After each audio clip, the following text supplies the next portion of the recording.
So ayan guys, welcome back sa ating video for today's video. So ayan guys, meron pa tayong today's video ngayon. So ayan guys, trending ngayon sa TikTok. Ayan, itong Dubai chocolate. So ayan guys, napakaliit niya and nagkakalaga siya ng 695. Nabili ko siya sa Sugi or parang drugstore dito sa Japan.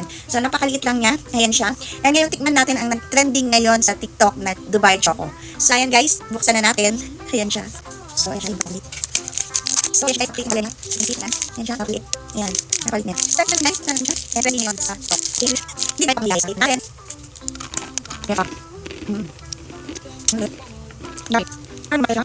Hindi lang masarap. So yummy guys, yung 695 ko. Ayun siya, napakaliit ng chocolate.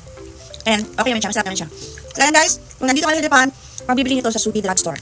Okay, so ayan, that's all for today's video. So sana din po, matikman din po ninyo itong Dubai Choco na to. So that's all for today's video. So don't forget to follow me on my social media account. So thank you for watching. See you again next time. See you again in my next video. Bye!